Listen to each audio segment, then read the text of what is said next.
All right, Wayne Allyn Root with Bill O'Reilly. You could always find his insights and his wisdom at BillO'Reilly.com. And you could also find him right here on the Wayne Allyn Root Show every Monday, Tuesday, and Wednesday. Hey, Bill, how are you?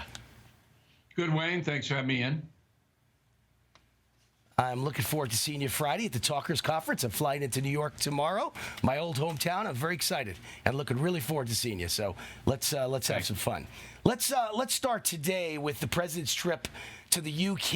And by the way, our fearless leader, the founder and chairman of the board and CEO of Newsmax is Chris Ruddy. And I know he was over at the big royal event with President Trump. What an honor. And I know that because I saw him on CNN 2 days ago. Chris Ruddy was on CNN talking about it.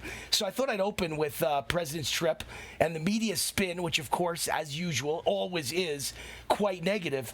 But the British press has been actually quite good. What's your take? You know, I don't know much about why. I do know the British press is more liberal than the American press, if you can believe it. They usually are cheap-shotting anyone who's not a confirmed left-winger. But they didn't this time. I think might have been out of respect for the royal family. If you saw Queen Elizabeth's address this morning, 92 years old. I mean, a woman's amazing. Whether you like the monarchy or not, I'm not a big monarchy person, but boy, oh boy. 92, she's strong, delivers her message very clearly. And it was interesting to watch the two sides. So Queen Elizabeth is 92. She understands what happened on D-Day. She understands that the United States saved Great Britain from fascism. And she's grateful. And that generation tends to be that way, the older folks in America as well. But the younger generation, which knows very little about World War II, doesn't really care, they're just consumed by this ideology. So the whole reason Donald Trump went over to Great Britain was to mark the 75th anniversary of D-Day. So why is anybody criticizing him? Is that a bad thing? No, it's a good thing.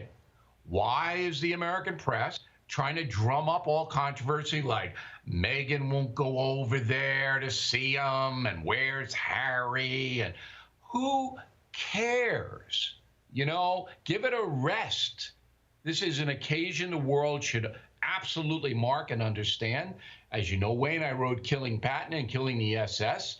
You want to know about what happened there? Read those books. Watch Saving Private Ryan, which is the best D-Day movie, I think, of all time.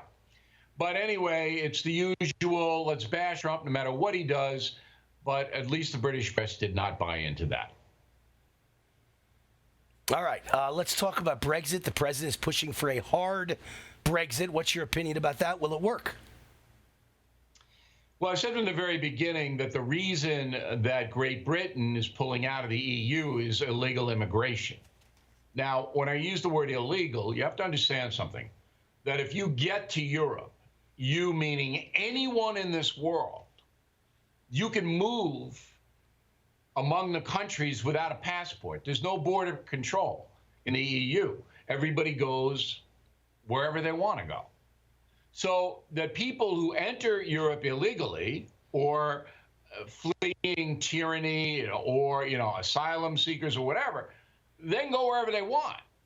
And masses of them were going to Great Britain, changing the whole society, all the dynamics of what English tradition was. And most English people said, we don't want it. We don't want it. We're pulling out. We're going to put our borders back and we're going to regulate immigration. That's what it was all about. As far as trade is concerned, I don't know. I mean, Trump wants a good trade deal. I hope he gets it. So do you think it's going to happen? Will there be a hard Brexit with, I guess it now looks like Boris Johnson will probably be the new Prime Minister, and it looks like Nigel Farage will be the leader of politics in England and pushing for Brexit. So we're going to get a pro-Brexit leadership. So will there be an actual Brexit?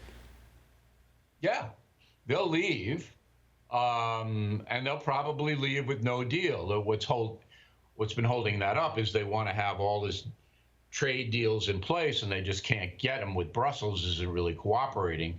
But so the English will just go, we're leaving, goodbye. They'll put up their passport controls, and they'll go back to the old system. So yes, I believe that will happen.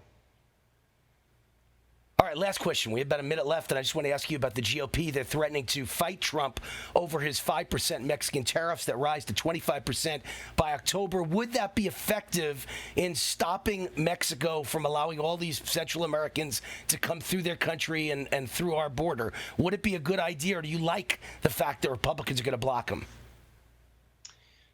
Look, I think that President Trump's doing what he believes he has to do, because the Mexican government is not cooperating. They're not stopping the flow of migrants through their country, and they could. He's using the only tool he has.